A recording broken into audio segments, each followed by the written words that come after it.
Olá, pessoal! Hoje é a nossa última aula e nós vamos terminar o conteúdo sobre o processo de pesquisa, que corresponde à unidade 3. E vamos ver também a unidade 4, que tem como foco a redação de trabalhos científicos. Vamos começar lembrando o que já vimos sobre o processo de pesquisa. Ele apresenta, falando de uma forma didática, 3 momentos ou fases, que são o planejamento, a execução propriamente dita e o da comunicação dos resultados da investigação. Vimos que o planejamento se inicia com a definição de um tema. Esse tema se insere em um contexto estrutural que chamamos de problemática e do qual derivamos uma questão investigativa, que é o problema da pesquisa. Depois, planejamos todos os passos da execução da pesquisa, tendo em vista os objetivos, as hipóteses e o referencial teórico que adotamos. Elaboramos um documento que é o nosso projeto de pesquisa, onde explicitamos todos esses itens.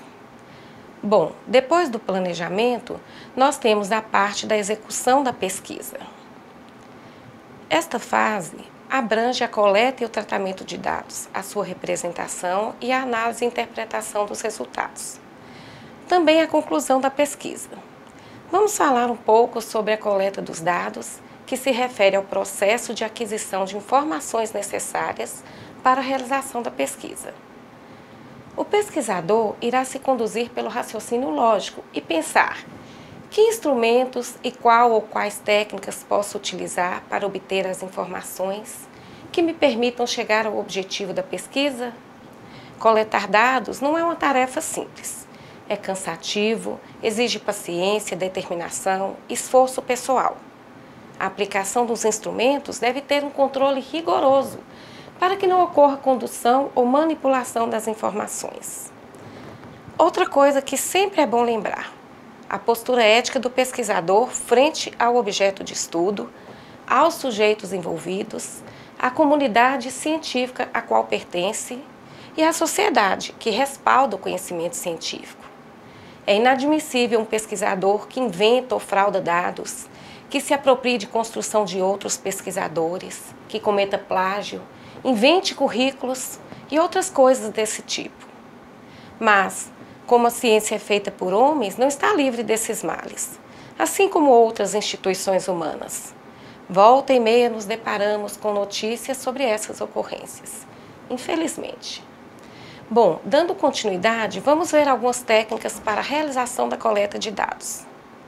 Para falar sobre isso, eu optei por pegar uma referência clássica, que é a obra de Lakatos e Marconi. Então, o que eu vou apresentar aqui está de acordo com esses autores, porque acho bem didático a forma como detalham o assunto. Eles apresentam 4 grupos de técnicas de coleta de dados, com os procedimentos característicos de cada uma. Vamos ver. Os 4 grupos são documentação indireta, documentação direta, observação direta intensiva e observação direta extensiva. A documentação indireta inclui pesquisa documental e pesquisa bibliográfica. Toda pesquisa implica o levantamento de dados de variadas fontes. Na fase inicial da pesquisa, esse levantamento é realizado com o intuito de recolher informações prévias sobre o tema de interesse. O material geral obtido é útil para ampliar o conhecimento sobre ele e permite evitar possíveis duplicações de investigações ou esforços desnecessários, além de sugerir problemas e hipóteses e orientar para outras fontes de coleta. Esse levantamento de dados, primeiro passo de qualquer pesquisa científica, é feito de 2 maneiras: pesquisa documental ou de fontes primárias e pesquisa bibliográfica ou de fontes secundárias. Na pesquisa documental, a fonte de coleta de dados está restrita a documentos, escritos ou não, constituindo o que se denomina de fontes primárias. Temos alguns exemplos, como documentos oficiais, leis, atas, ordens de serviço, registros de nascimento, escrituras, iconografia, que diz respeito a imagens, censos, memórias e outros. Já a pesquisa bibliográfica, ou de fontes secundárias, abrange toda a bibliografia já publicada sobre o tema de estudo. Sua finalidade é colocar o pesquisador em contato direto com tudo o que já foi escrito, dito ou filmado sobre determinado assunto. Vejam os exemplos: boletins, jornais, revistas, livros, trabalhos acadêmicos, painéis, material cartográfico, materiais audiovisuais de forma geral, programas de rádio, televisão, filmes. Bom, vamos ver agora outro grupo, a documentação direta. Ela constitui-se, em geral, no levantamento de dados no próprio local onde os fenômenos ocorrem. Esses dados podem ser obtidos de duas maneiras: através da pesquisa de campo ou da pesquisa de laboratório.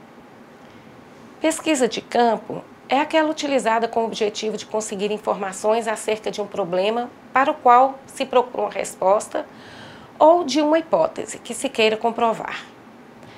Vamos lembrar que no caso da documentação indireta que vimos antes, o objetivo é recolher informações prévias sobre o campo de interesse, por meio de pesquisa documental ou bibliográfica. Na direta, não. Ela já busca informações para responder o problema de pesquisa. Para fazer a pesquisa de campo, existem alguns passos antecedentes. Em primeiro lugar, a realização de uma pesquisa bibliográfica sobre o tema em questão. Ela servirá para se saber em que estado se encontra a produção de conhecimento sobre ele, que trabalhos já foram realizados a respeito, o que dizem esses trabalhos. Ou seja, essa pesquisa bibliográfica que precede a de campo busca, primeiramente, conhecer o que se chama estado do conhecimento ou estado da arte sobre um determinado assunto.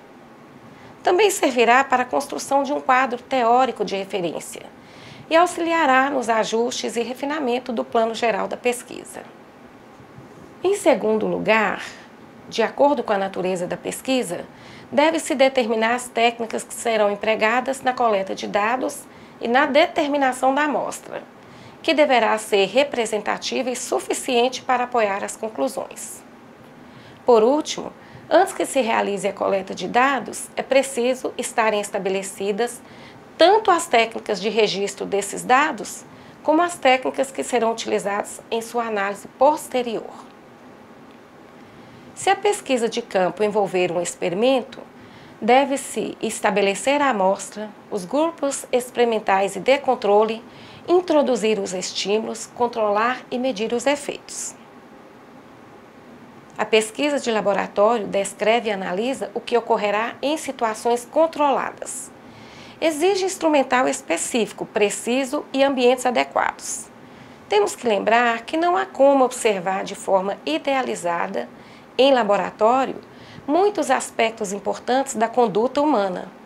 Assim, às vezes, é necessário observar o comportamento de indivíduos ou grupos em circunstâncias mais naturais e sob controles menos rígidos.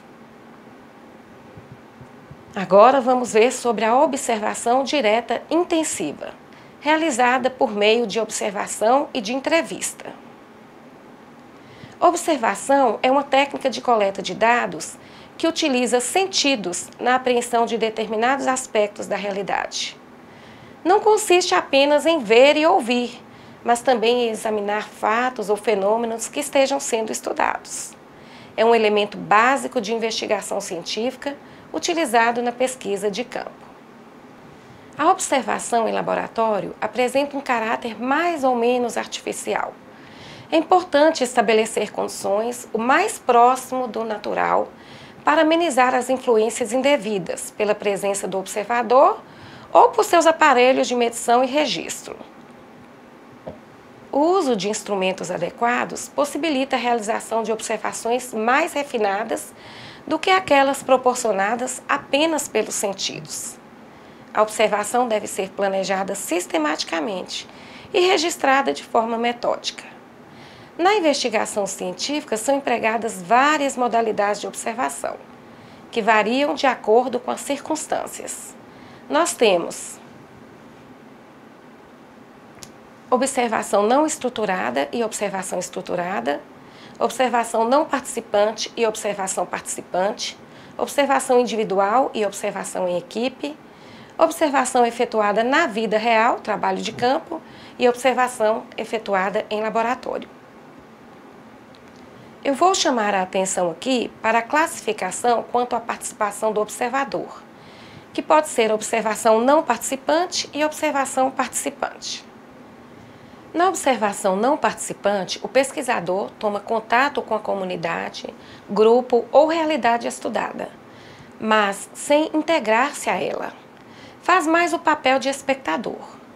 Isso, porém, não quer dizer que a observação não seja consciente, dirigida, ordenada para um fim determinado. O procedimento tem caráter sistemático. Na observação participante, há participação real do pesquisador no grupo. Ele se incorpora a ele com o objetivo de ficar o mais próximo possível, como um membro do grupo que está estudando, e participa das atividades normais desse grupo. O observador participante enfrenta grandes dificuldades para manter a objetividade, pelo fato das relações muito próximas aos membros do grupo pesquisado. Vamos ver outra técnica de observação direta intensiva, a entrevista. A entrevista é um encontro entre duas pessoas, a fim de que uma delas obtenha informações a respeito de um determinado assunto, mediante uma conversação de natureza profissional. A entrevista é importante instrumento de trabalho nos vários campos das ciências sociais ou de outros setores de atividades, como da sociologia, da antropologia, da psicologia social, da política, do serviço social, do jornalismo e outras. A entrevista pode ser padronizada ou estruturada, em que o entrevistador segue um roteiro pré-estabelecido com as perguntas já elaboradas previamente. Ou despadronizada ou não estruturada. O entrevistador tem liberdade para desenvolver cada situação em qualquer direção que considere adequada. Em geral, as perguntas são abertas e podem ser respondidas dentro de uma conversação com aparente informalidade. Painel é outra forma, é a repetição de perguntas às mesmas pessoas, de tempos em tempos, para avaliar a evolução das opiniões em períodos curtos. Vamos ver o quarto e último grupo de técnicas, conforme Lakatos e Marconi, que é o da observação direta extensiva, realizada por meio de questionário e de formulários de medidas de opinião e atitudes.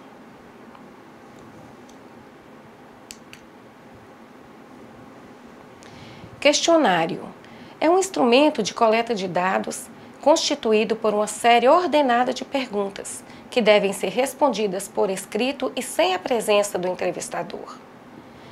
Em geral, o pesquisador envia o questionário ao informante.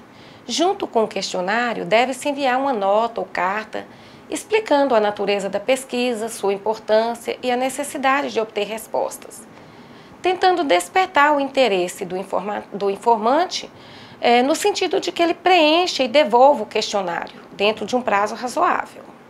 O questionário pode ter perguntas de vários tipos e isso depende da informação que se quer obter. Assim, podem ser abertas, fechadas, de múltipla escolha, de avaliação, de opinião ou outras. O formulário é caracterizado pelo contato face a face entre pesquisador e informante e por seu roteiro de perguntas preenchido pelo entrevistador no momento da entrevista. Nós vimos, então, alguns itens sobre a coleta de dados. Vale lembrar que todas elas apresentam suas limitações e que o pesquisador deve avaliar as vantagens de se optar por uma ou outra, ou de combinar mais de uma, conforme os objetivos da pesquisa.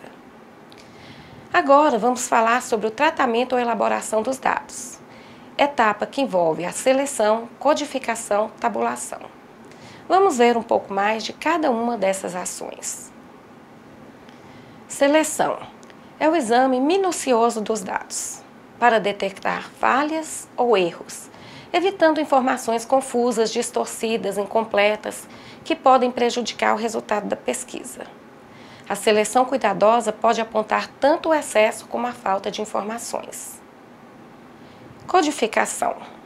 Pela codificação, os dados são transformados em símbolos e categorizados, ou seja, distribuídos em categorias, podendo ser tabelados, quantificados e analisados.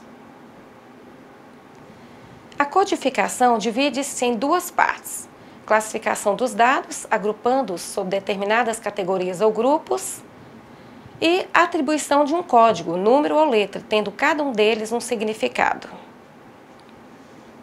Codificar quer dizer transformar o que é qualitativo ou quantitativo, para facilitar não só a tabulação dos dados, mas também sua comunicação. E o que é a tabulação? Tabulação é a disposição dos dados em tabelas, possibilitando maior facilidade na verificação das inter-relações entre eles. É uma parte do processo técnico de análise estatística que permite distribuir os dados de diferentes categorias, representá-los graficamente. Dessa forma, poderão ser melhor compreendidos e interpretados mais rapidamente. Então, até aqui vimos instrumentos para a coleta de dados e como tratá-los. Agora chegamos em como representá-los. A representação dos dados é feita em tabelas, quadros ou gráficos. Todos eles são formas de apresentação lógica que, por sua clareza e objetividade, ajudam o investigador na distinção de diferenças, semelhanças e relações.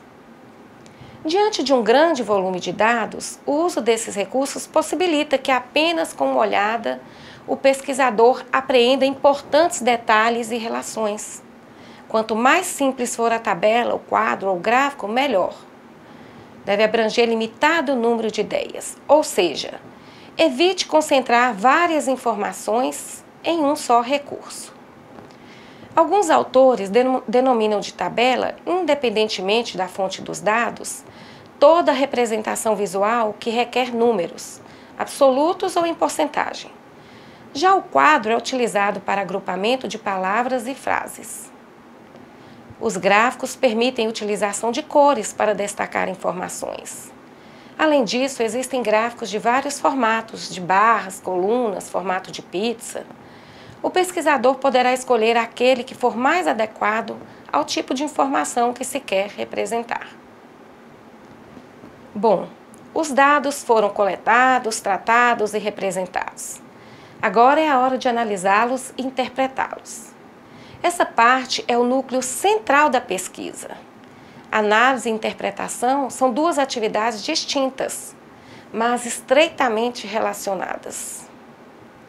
Na análise, o pesquisador aprofunda o olhar sobre os dados elaborados, para conseguir resposta às suas indagações. Ele busca evidências que permitam estabelecer relações com o tema da pesquisa e responder ao seu problema de pesquisa. Já a interpretação é a atividade intelectual, que procura dar um significado mais amplo aos dados, relacionando-os ao referencial teórico e associando o seu significado aos objetivos propostos e ao tema. Então, vamos entender que o fundamento para interpretar os dados é a visão teórica pela qual se optou inicialmente, na revisão de literatura. Assim, a relação do material obtido com o tema é feita tendo por base esse referencial. Por isso, nessa fase, o pesquisador volta frequentemente à revisão de literatura, buscando elementos que enriqueçam a interpretação, o estabelecimento de relações. Bom, passamos pela coleta, tratamento dos dados, vimos como representá-los, fazer sua análise e interpretação, e agora chegamos ao último passo da fase de execução, as conclusões. Concluir uma pesquisa é identificar seus resultados mais relevantes, que serão sintetizados como resultados finais. São aqueles resultados que se vinculam às hipóteses e possibilitam chegar à resposta da questão investigativa, o problema, que foi definido na fase inicial da pesquisa. Em termos formais, faça uma síntese comentada sobre o que foi investigado, analisado, interpretado. Ao redigir a parte das conclusões, os problemas que ficaram sem solução serão apontados, a fim de que no futuro possam ser estudados pelo próprio autor ou por outros pesquisadores. Também podem ser mencionadas as dificuldades mais expressivas. Geralmente, a introdução e a conclusão de qualquer trabalho científico são as últimas partes a serem redigidas. A introdução provavelmente já terá sido esboçada, mas a sua finalização no relatório final da pesquisa somente se concretizará após as conclusões. Então, já estamos falando aqui dessa etapa final do processo de pesquisa, a elaboração do relatório de pesquisa, que corresponde à fase de comunicação da pesquisa realizada. Vamos detalhar um pouco mais. O relatório de pesquisa é a exposição geral da pesquisa, do planejamento às conclusões, incluindo os processos metodológicos empregados. Deve ter como base a lógica e ser expresso em linguagem simples, clara, objetiva, concisa e coerente. Ao redigi-lo, devemos manter a expressão impessoal e evitar frases qualificativas ou valorativas, porque a finalidade é descrever e explicar. Deve abranger a apresentação do problema ao qual se destina o estudo, a metodologia, que se refere ao processo da pesquisa, os resultados e as consequências deduzidas dos resultados, que são as conclusões.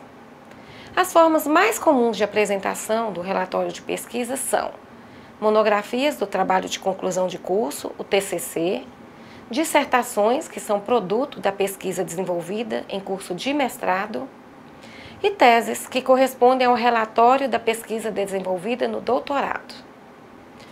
A redação de textos acadêmicos, em geral, tem um estilo próprio, com alguns aspectos que devem ser observados.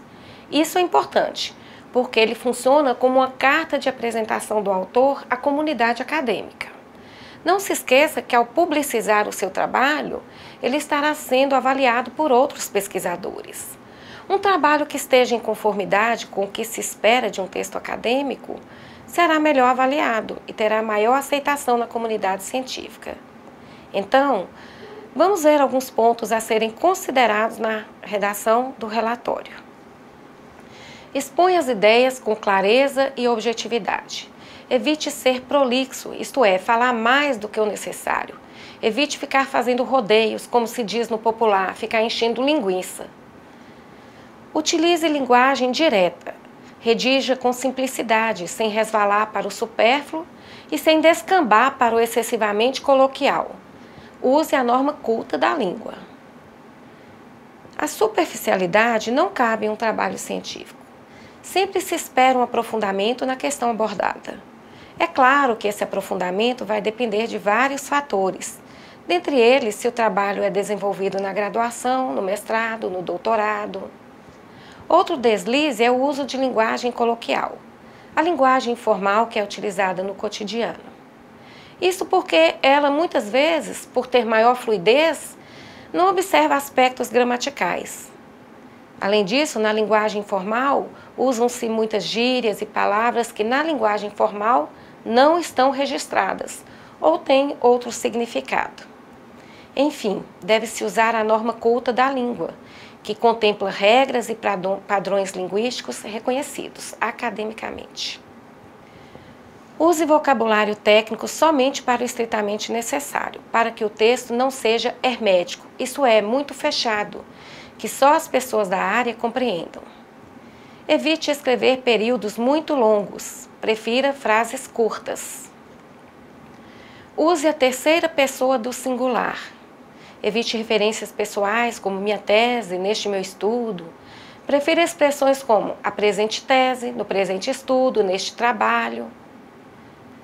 É também desaconselhável usar a primeira pessoa do plural para indicar impessoalidade. Por exemplo, nossa tese, neste estudo. Observe as regras gramaticais. Ortografia, concordância e pontuação podem modificar o sentido de sua mensagem. Procure escrever como se estivesse se dirigindo diretamente a alguém definido. Isso ajuda a desenvolver a linha de raciocínio e de argumentação. Lembre-se, quando estiver escrevendo, que está se dirigindo ao outro para que ele entenda o que você fez, o seu trabalho e o seu raciocínio. Mesmo que você tenha clareza das ideias, será que a forma como você está escrevendo vai propiciar a mesma clareza para o outro? A gente tem mania de achar que o outro vai seguir o fluxo dos nossos pensamentos. Não vai, tem que desenhar mesmo, sem deixar de ser objetivo. Esteja atento ao significado dos termos utilizados no trabalho. Muitas vezes, querendo usar termos diferenciados, corremos o risco de que ele esteja equivocado ou fora de contexto. Evite usar modismos, gírias e termos banais. Gente, nada dessas expressões que são chavão na língua coloquial, como a nível de, até mesmo porque, o uso de gerundismo, vamos estar realizando a análise. Isso não pega bem um texto acadêmico. É vamos realizar a análise, realizaremos a análise. Por fim, corrija e reescreva o texto quantas vezes forem necessárias para obter maior objetividade, precisão e clareza. A escrita de um relatório científico segue uma lógica, uma ordem de raciocínio, que é a seguinte: a introdução, o desenvolvimento e a conclusão. Na introdução, procure descrever o contexto do tema. No desenvolvimento, é construído o miolo do tema.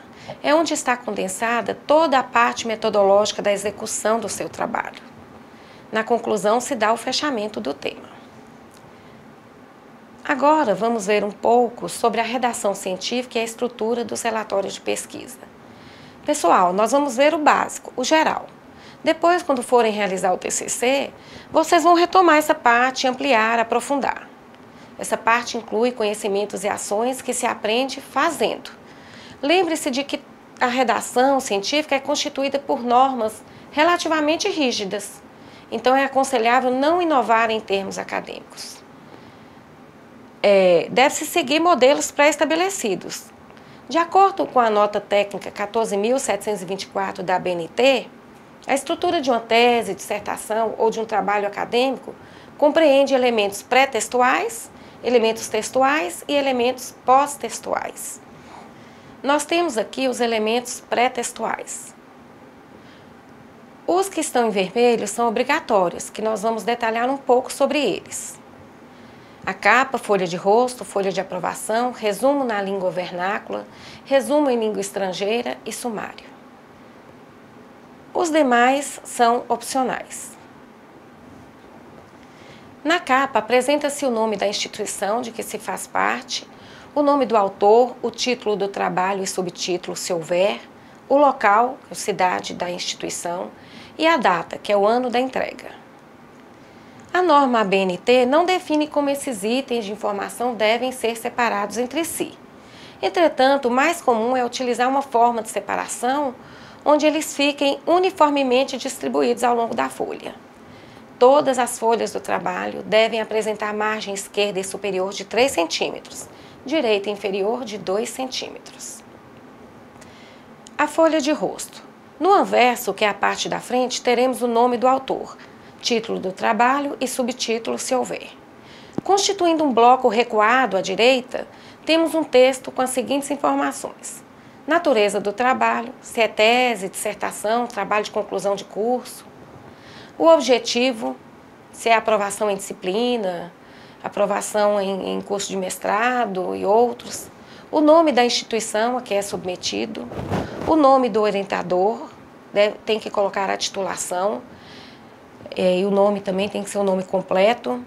Se houver orientador, também deve ser colocado o nome, a titulação.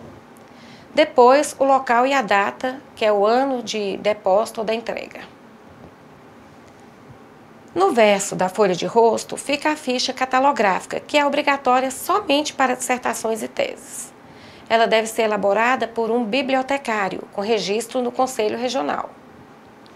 O sumário, também elemento pré-textual obrigatório, é uma lista hierarquizada dos assuntos abordados em uma obra.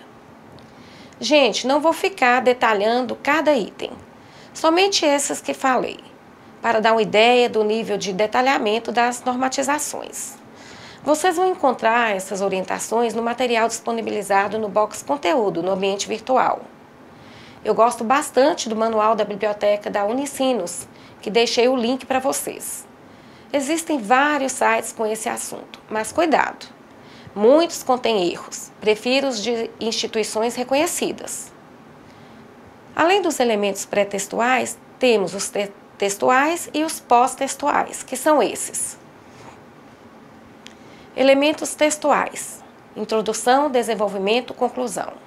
Elementos pós-textuais, referências, glossário, apêndice, anexo, índice. Na parte elementos textuais é exposto o conteúdo do trabalho. A ABNT define que o texto é composto de uma parte introdutória que apresenta os objetivos do trabalho e as razões de sua elaboração. O desenvolvimento, que detalha a pesquisa ou estudo realizado, e uma parte conclusiva. Observem que a lista de referências é o único item obrigatório dos elementos pós-textuais. A introdução é a parte inicial do trabalho e fornece uma visão global da pesquisa realizada, apresentando o tema, a delimitação do assunto abordado e a justificativa. Deve incluir a apresentação do problema específico da pesquisa, seus objetivos e as hipóteses, e outros elementos necessários para situar o tema do trabalho.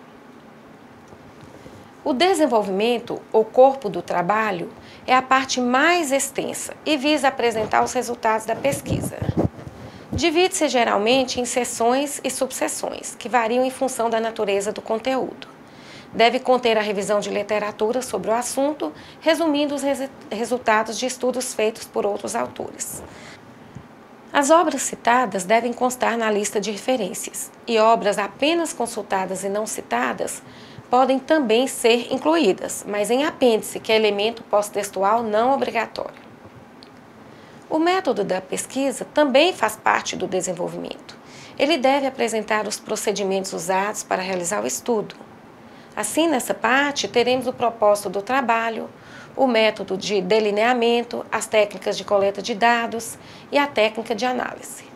O texto do desenvolvimento pode ser feito em uma única sessão, mas é bastante comum se utilizar uma sessão para o referencial teórico e depois outras que contemplam a descrição dos materiais, métodos, técnicas e dos instrumentos de coleta de dados, uma para os resultados que apresentam os dados encontrados na parte experimental, outra que discute esses dados, comenta esses dados.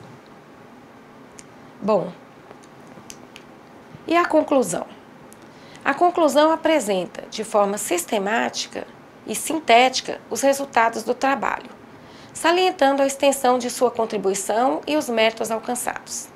Deve basear-se em dados comprovados e fundamentar-se nos resultados e na discussão do texto, com deduções lógicas correspondentes aos objetivos do trabalho.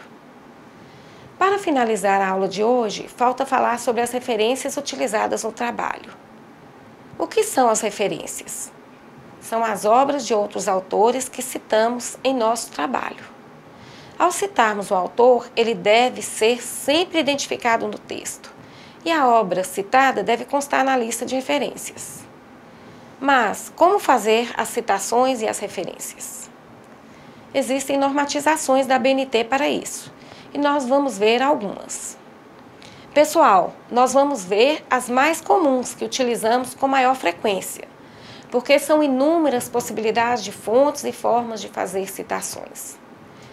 Cada uma com suas especificidades, então nós precisaríamos de muitas aulas para uma abordagem mais ampla. No entanto, volto a repetir, fazer citações se aprende fazendo, ao escrevermos nossos trabalhos. Na ocasião, vamos pesquisando, consultando fontes confiáveis e aprendendo. Uma citação expressa uma ideia ou opinião de um texto de outro autor, que deve ser sempre identificado no texto e nas referências. A citação pode ser direta, indireta ou citação de citação. Citação direta é a transcrição literal de um trecho do texto, sem alteração, seja de palavras, pontuação, grafia, nada. Citação indireta. Quando expressamos aquilo que outro autor escreveu utilizando nossas próprias palavras. Ou seja, ao contrário da citação direta, não copiamos o trecho como está na obra original. Citação de citação, utilizada quando o autor não pode consultar o documento original, fazendo a reprodução da informação já citada por outro autor. Faz-se uso da expressão latina apud, que quer dizer citado por. A citação de citação não é bem vista pela academia e somente deve ser utilizada em casos de impossibilidade de contato com a obra original, como quando a edição está esgotada ou é uma obra estrangeira que não é comercializada onde vivemos. Ou seja, se não houver mesmo jeito de conseguir ler a obra original. Por exemplo, ninguém vai fazer citação de citação da obra Pedagogia do Oprimido de Paulo Freire. Vamos ver exemplos de cada tipo de citação. No caso da citação direta, que é quando copiamos o trecho como está na obra original, temos duas situações. O trecho copiado ocupa até 3 linhas, ou então ocupa mais de 3 linhas. Vamos ver no primeiro caso. Então, o primeiro caso, que é citação direta com até 3 linhas. Esse tipo de citação, ela fica entre aspas e em parágrafo normal no texto. Então, nós temos aqui exemplos. O primeiro exemplo. Considerando-se que cada esfera de utilização da língua elabora seus tipos relativamente estáveis de enunciados, sendo isso que denominamos gêneros do discurso. Aí nós temos, entre parênteses, o sobrenome do autor que eu estou citando. O que é a citação que eu estou fazendo? É esse trecho que está entre aspas. Eu copiei da mesma forma que estava na obra de Bakhtin. Inclusive, esse destaque em itálico estava lá na obra. Eu não posso mudar nada, tá certo? Vejam que o nome do autor, a data em que a obra foi publicada e a página onde está esse trecho estão ali entre parênteses. Toda vez que eu faço uma referência e coloco o sobrenome do autor entre parênteses, esse nome deve vir em maiúsculo, todo em maiúsculo como nós temos ali. Eu coloquei a mesma citação de outra forma, no segundo exemplo.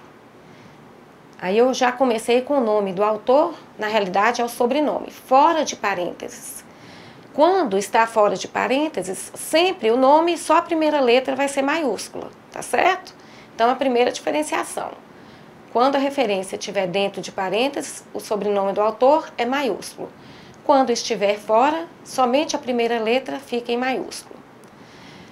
Aí nós temos, então, Bakhtin, eu coloquei entre parênteses a data e a página e escrevi a citação, né, com palavras minhas, mas, entre aspas, não são palavras minhas. É do jeitinho que está na obra do autor, tá certo? No terceiro exemplo, só para mostrar uma diferença, que eu separei a data do nome do autor. Também pode ser feito dessa forma, tá certo? Bom, isso é no texto. Você está escrevendo, por exemplo, nas suas revisões lá de bibliografia. Agora, como que isso aparece na lista de referências, que é um elemento pós-textual obrigatório? A gente sempre coloca o sobrenome do autor, né, o sobrenome, e depois o nome ou apenas a inicial dos outros nomes. Tá? O que eu fiz ali, coloquei apenas a inicial, porque é mais fácil, mas você poderia colocar o nome também. E depois colocamos o nome da obra, Estética da Criação Verbal, de onde foi tirada essa citação, o local onde foi publicada, a editora, Martins Fontes, e a data. Gente, a lista de referências, ela deve estar em ordem alfabética, tá? Dos sobrenomes dos autores. Então, se tivesse ali um autor com a letra A, ele viria em primeiro lugar. Vamos ver citação direta com mais de 3 linhas. Ela deve ser recuada 4 centímetros da margem esquerda, ter fonte menor que 12, 10, e espaçamento entre linhas simples. Então, eu coloquei o exemplo de uma citação aí que foi copiada igualzinho está no livro, só que tem mais de 3 linhas, por isso ela está recuada. Ao final da citação, eu coloquei quem é o autor, o ano e a página. É a mesma citação da outra, só que aí eu peguei um trecho maior para ficar com mais de 3 linhas e poder exemplificar para vocês. A lista de referência, a mesma coisa, colocamos lá o sobrenome do autor. Eu coloquei aqui as duas formas que pode ser feita. A primeira, quando o outro nome está apenas a inicial, né, está sintetizado. E embaixo a segunda forma, que eu coloquei Bakhtin, o sobrenome, e coloquei o nome, Mihail. Pode-se fazer de qualquer forma, tá certo? Aqui tem outras formas também de citação direta com mais de 3 linhas. Tem aquela que a referência do autor vem depois da citação, logo abaixo. E aqui eu coloquei também 2 formas que podem ser feitas, né? Introduzindo o parágrafo recuado, eu coloquei o autor. Para Bakhtin, 1997, página 179, aí coloco a citação. Da outra, embaixo, eu coloquei para Bakhtin, coloquei a citação e coloquei a data e a página logo após a citação. Também pode ser feito dessa forma, tá certo? Na lista de referência é a mesma história. Citação indireta. Vamos lembrar que a citação indireta é aquela que a gente não copia diretamente do texto, a gente faz com as nossas próprias palavras, aquilo que o autor falou.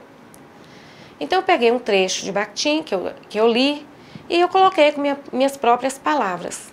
Observe, gente, não tem aspas, tá certo? Não é recuado e eu escrevo o que eu entendi daquilo. Bakhtin, 1997, considera que nem todos os gêneros do discurso são igualmente propícios ao estilo individual. Aí eu continuo. Na obra não está desse jeito. Observe que quando eu faço citação indireta, eu não preciso indicar a página. Somente o sobrenome do autor e a data. E observe também que no texto o sobrenome do autor, como eu já falei, só a primeira letra maiúscula. Ali eu coloquei outro exemplo, também de uma citação indireta, foi feito com as minhas palavras. Mas as minhas palavras estão se referindo às ideias de Bakhtin, eu tenho que citá-lo, senão é plágio de ideia, né? E aí eu coloco ao final das palavras que eu escrevi, a referência, como está dentro de parênteses, é maiúsculo. E o ano, não precisa a página por ser citação indireta. Na lista de referências, é da mesma forma que eu já expliquei. Citação de citação. Vamos lembrar que essa situação é quando nós citamos o que um outro autor citou de outro autor, né? Então, é uma citação de citação. O primeiro exemplo. Para Capete Carvalho, 2000, Apud Villani, Nascimento, 2003, página 189, abre aspas. O modelo de Tolman é uma ferramenta poderosa para identificar a estrutura de argumentos científicos. Gente, observa. Nós temos ali Capete e Carvalho, abre parênteses, 2000, Apud Villani Nascimento. Apud quer dizer citado por. O que está dizendo isso aí? Vamos traduzir. Que Villani e Nascimento, em um texto em 2003, na página 189, eles copiaram o que foi escrito por Capete Carvalho em 2000. Então, eles copiaram uma citação de Capete Carvalho, tá certo? Eu coloquei entre aspas ali, por quê? Porque eles copiaram literalmente, igualzinho estava a citação. Então, tem que vir entre aspas. E tem menos de 3 linhas, tá ok? Então, tem que ficar, como tem menos de 3 linhas, fica na estrutura do próprio texto. Ali, já no segundo, também eu comecei de uma forma diferente, ó.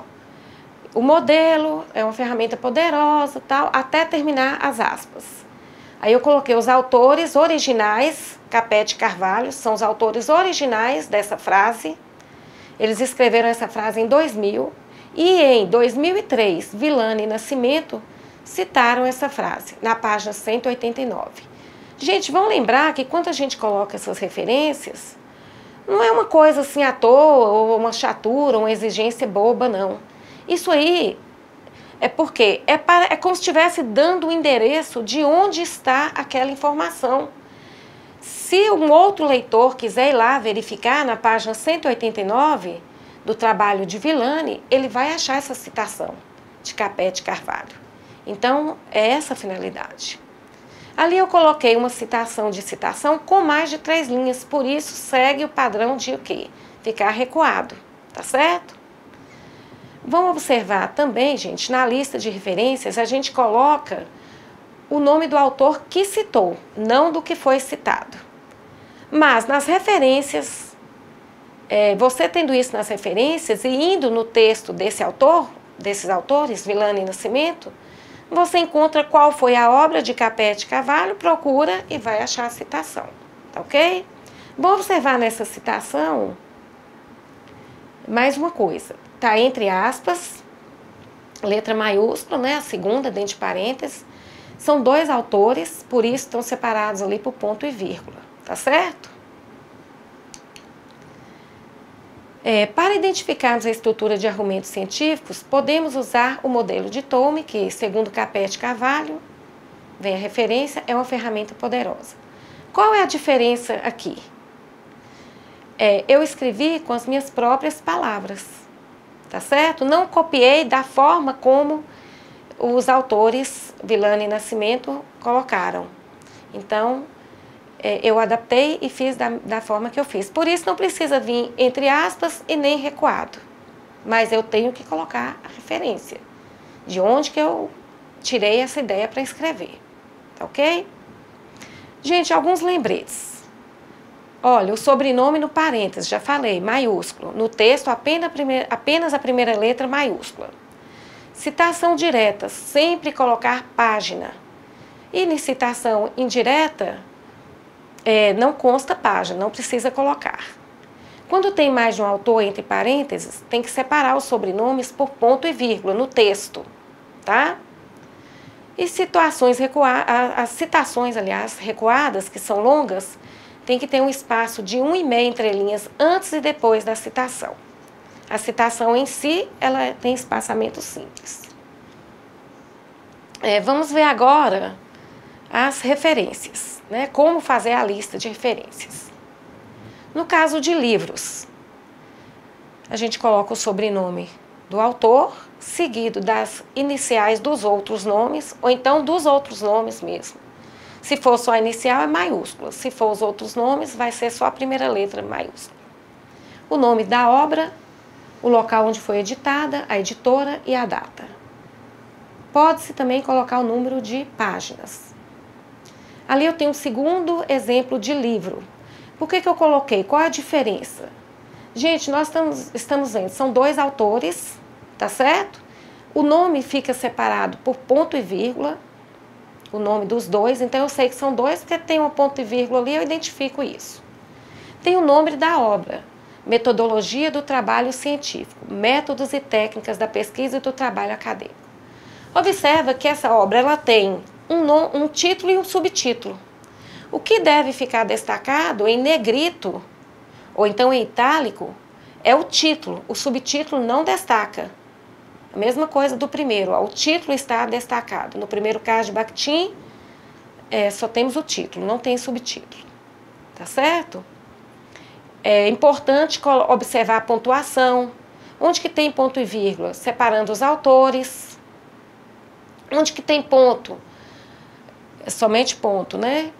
Depois das iniciais dos autores. Tá? Depois do título e subtítulo. É importante observar isso. Aí eu tenho também a editora, o local, a data.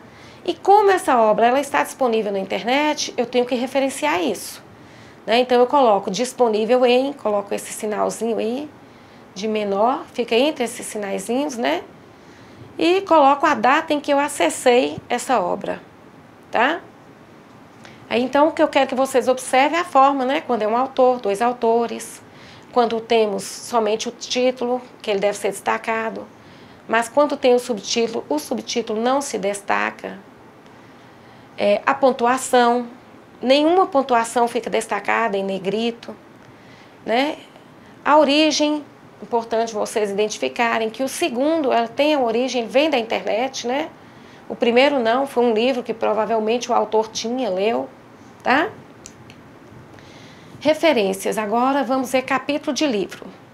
O primeiro nós temos um exemplo de um capítulo de um livro que chama A Pesquisa e Ensino de Ciências no Brasil, alguns recortes. Como que eu sei que esse é o nome do livro? Gente, observe que nessa referência eu tenho dois títulos. Tem lá uma metodologia para categorizar os gêneros de discurso como tipos de estratégias enunciativas nas aulas de ciências. E eu tenho aquele termozinho ali, ó, em, né? Que em latim é in. Estou falando que esse primeiro título, ele está incluído nessa segunda obra. É isso que quer dizer esse termo, tá? Então, eu sei que é um capítulo de um livro, porque não tem o nome de nenhuma revista, tem o nome de um livro. A Pesquisa em Ensino de Ciências no Brasil. O título está destacado e o subtítulo não. Observa, você não destaca, não é o título do capítulo, é o título da obra, tá certo? E eu posso ver aqui também, tem quantos autores? Eu vou ver ali separado por ponto e vírgula, são 4 autores, né? Além de eu identificar, então, os autores, o título do capítulo, colocar onde o capítulo está, em que obra, destacar o nome da obra, o local, a editora, a data, eu tenho que colocar o intervalo de páginas que esse capítulo ocupa na obra, tá? São essas as coisas que vocês têm que observar. Eu pus eu fiz uma inserção dessa caixa de texto aí para chamar a atenção, que no texto, para citar obras com 3 ou mais autores, como é o caso desse capítulo aí de exemplo, nós utilizamos o termo et al. Veja uma citação, por exemplo, como se estivesse no texto, ó. No ensino de ciências, as formas de se promover essa articulação são várias. Dentre elas, discussões de questões e temas sociocientíficos. Ali eu coloquei vários autores, mas observe o último autor. Quando eu citei o último autor, que eu não vou nem arriscar pronunciar o nome, eu coloquei et al. Quer dizer o quê? Et al. Quer dizer que esse autor não escreveu esse artigo sozinho, que ele escreveu com mais de 2 autores. Eu não sei quantos, quer dizer, eu sei, na referência final eu vou colocar. Mas no texto, para não escrever o nome dos outros 3 colegas dele, 2, quantos forem, eu sintetizei, tá ok? Artigo em periódico. Nós temos ali 2 exemplos, tá certo, gente? O que a gente tem a observar? Bom, são artigos que tem mais de um autor, todos 2, tá ok? O que fica destacado ali?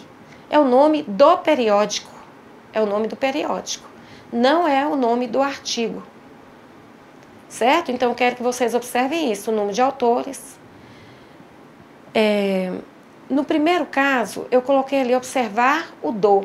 Veja que um dos autores, ele tem no sobrenome, por exemplo, ele tem lá o do, Nascimento SS do. A gente, quando tem fulano da Silva, fulano de Carvalho, a gente coloca o de, o do, tá certo? Eu coloquei ali só para vocês verem a forma como coloca. Vamos supor, eu não estou lembrando o nome dessa autora, vou inventar. Silvana Souza do Nascimento, tá ok? Bom, então vamos para frente. E trabalhos acadêmicos, como que a gente cita? Colocamos o sobrenome do autor, né? O nome do trabalho.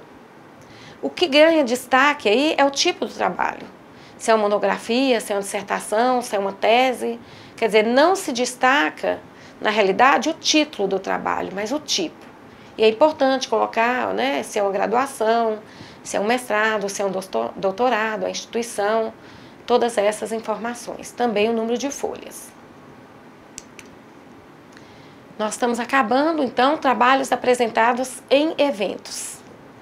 Ali eu coloquei um trabalho, eu quero chamar a atenção que tem todas as informações, além dos autores, são 2 autores, o título do trabalho, o local, em que evento foi, por isso que tem aquele IN, vão observar, da mesma forma que tem capítulo de livro, tem o IN ali, né?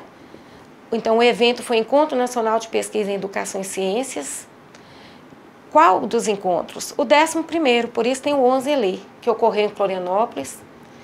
Esse trabalho está nas atas. O que se destaca quando citamos uma obra que está em um evento são as atas, os anais do evento, onde está publicado, tá certo? Como está disponível na internet, também é importante eu citar, né, o link e a data de acesso. Bom, chegamos ao final da aula. Esperamos que vocês tenham entendido e agora é dar uma lida no material disponibilizado no ambiente virtual. Vamos ao nosso desafio. Abaixo estão 3 referências. Então, aí estão as 3 referências. Vocês vão analisar essas 3 referências E o que é para fazer? Identificar se são livros, capítulos de livros, artigos em periódicos, identificar o número de autores de cada uma e identificar possíveis erros e justificar, tá certo? Agora, a resposta ao desafio. Bom, gente, eu coloquei aqui mesmo nas referências as respostas das questões propostas, né? Na primeira, eu sei que é um livro, não tem nenhuma referência ali à revista, não tem volume, não tem número, então é um livro. Tem um único autor, né? E não tem erros, tá certinho aí. Inclusive eu acrescentei o número de páginas que pode você colocar ou não. A segunda referência, eu estou identificando, tem um in ali. Como tem um in, ele não é de revista, ele é um capítulo de livro, tá certo? Então, um capítulo de livro, tem 4 autores e tem erros. Onde que tem erros? No destaque, quando é um capítulo de livro, o destaque não é no título do capítulo, é no título do livro. Só no título, no subtítulo não, tá? O outro erro, falta o intervalo de páginas, quando é um capítulo de livro, eu tenho que identificar esse intervalo, né? E um errinho aqui que eu nem tinha falado sobre ele, mas vou falar para vocês. O termo em latim, que é o in, está em itálico, não é em itálico. Assim como o apud, que nós vimos também nessa aula de hoje, não é em itálico. E a terceira referência, eu estou observando, apesar que ela está ali em uma língua estrangeira, né? Está em inglês, mas eu estou observando que o título não está destacado. Nós temos o destaque, é uma revista. Por que é uma revista? Um periódico? Porque tem um volume, tem um número, e o destaque está no nome da revista, tá certo? Eu estou vendo também que são 2 autores, tem 2 nomes ali separados por ponto e vírgula. E não tem erros, tá tudo certinho aí. O destaque está no local correto, então tá tudo certo, ok? Pessoal, eu quero agradecer pela atenção de vocês. Nós chegamos ao final das nossas aulas. Espero que vocês tenham aprendido sobre a construção do conhecimento científico e possam ter aprendido as primeiras noções de como desenvolver uma investigação científica. Agora é estudar e fazer as atividades propostas. Bom trabalho!